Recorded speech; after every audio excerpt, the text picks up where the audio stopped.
Hi, I'm Miss Gordon. In this video, I'm going to read you the story The Great Kapok Tree, a tale of the Amazon rainforest by Lynne. This story is about a man who goes into the forest to chop down a tree and falls asleep. When he falls asleep, he hears a very important message. The author wrote a letter in the front of the book. It reads, "Dear readers, I wrote The Great Kapok Tree to let the world know what happens to the rainforest creatures and to the entire planet when rainforests are destroyed. I hope that after reading this book, you will help save the rainforests. The Great Kapok Tree is about the Amazon rainforest, a tropical rainforest. But we have a temperate rainforest in the Pacific Northwest of the United States that we must protect too. Please care for Mother Earth. Together, we can make a difference." Signed, Lynne.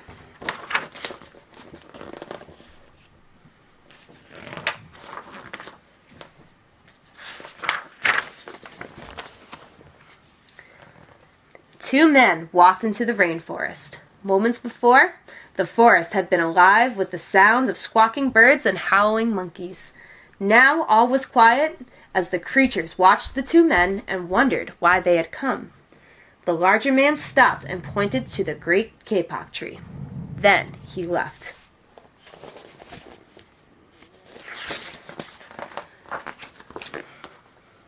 The smaller man took the axe that he carried and struck the trunk of the tree. Whack, whack, whack. The sounds of the blows rang through the forest. The wood of the tree was very hard. Chop, chop, chop.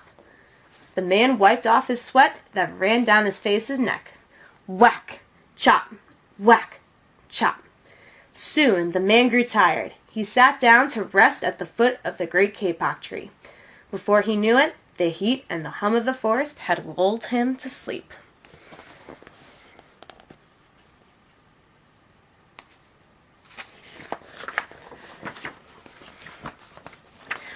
A boa constrictor lived in the kapok tree.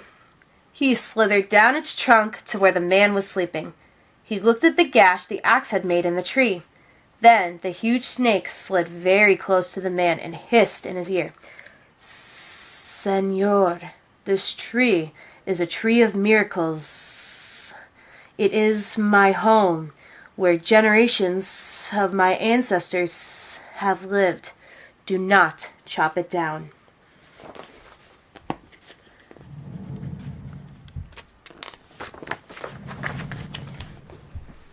A bee buzzed in the sleeping man's ear. "Señor, my hive is in this kapok tree, and I fly from tree to tree and flower to flower collecting pollen. In this way, I pollinate the trees and flowers throughout the rainforest. You see, all living things depend on one another."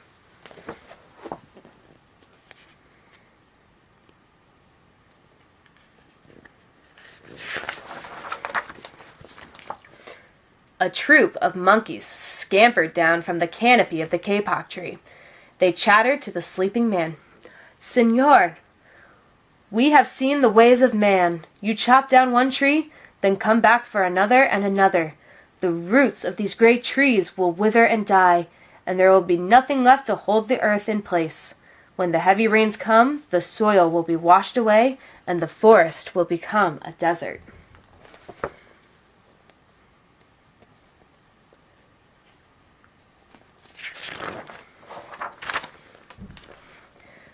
A toucan, a macaw, and a cock of the rock flew down from the canopy. "Señor," squawked the toucan, "you must not cut down this tree. We have flown over the rainforest and seen what happens once you begin to chop down the trees. Many people settle on the land. They set fires to clear the underbrush, and soon the forest disappears. Where once there was life and beauty and only black and smoldering ruins remain."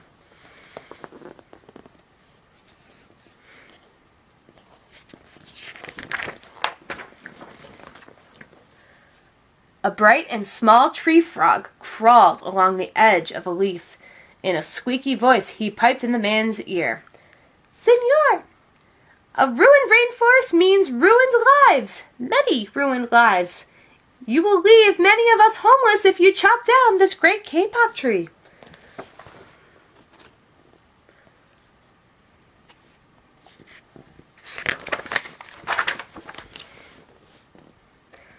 A jaguar had been sleeping along a branch in the middle of a tree. Because his spotted coat blended into the dappled light and shadows of the understory, no one had noticed him. Now he leapt down and padded silently over to the sleeping man. He growled in his ear, "Señor, the kapok tree is home to many birds and animals.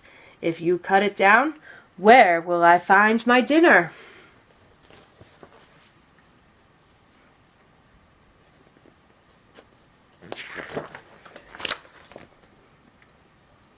Four tree porcupines swung down from branch to branch and whispered to the man, "Señor, do you know what we animals and humans need in order to live? Oxygen. And Señor, do you know what trees produce? Oxygen. If you cut down the forests, you will destroy that which gives us all life."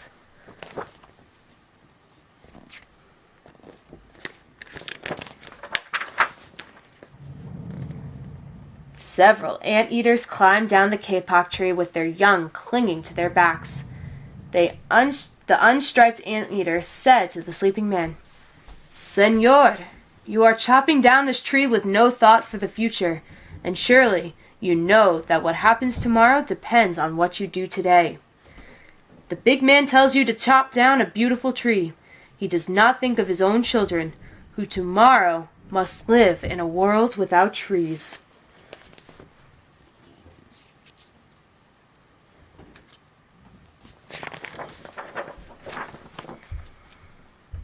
A three-toed sloth began climbing down from the canopy when the men first appeared. Only now did she reach the ground, plodding ever so slowly over to the sleeping man. She spoke in her deep and lazy voice. "Señor, how much is beauty worth? Can you live without it? If you destroy the beauty of the rainforest, on what would you feast your eyes?"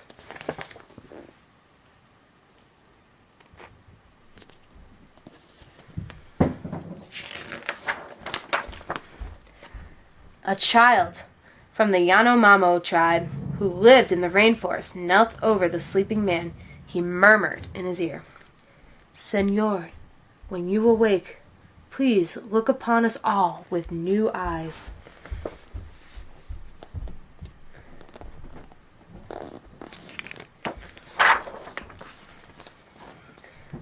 The man awoke with a start. Before him stood the rainforest child, and all around him, staring, were the creatures who depended upon the great kapok tree. What wondrous and rare animals they were!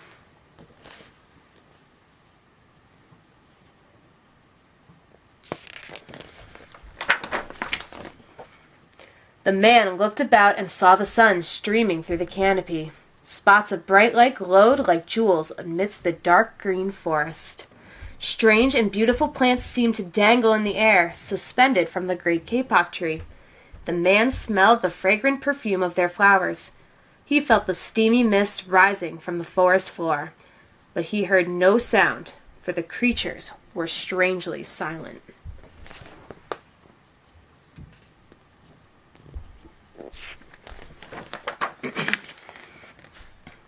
The man stood and picked up his axe.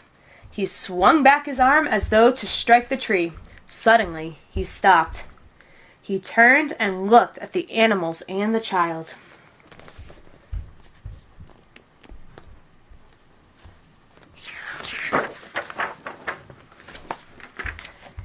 He hesitated. Then he dropped the axe and walked out of the rainforest. The end.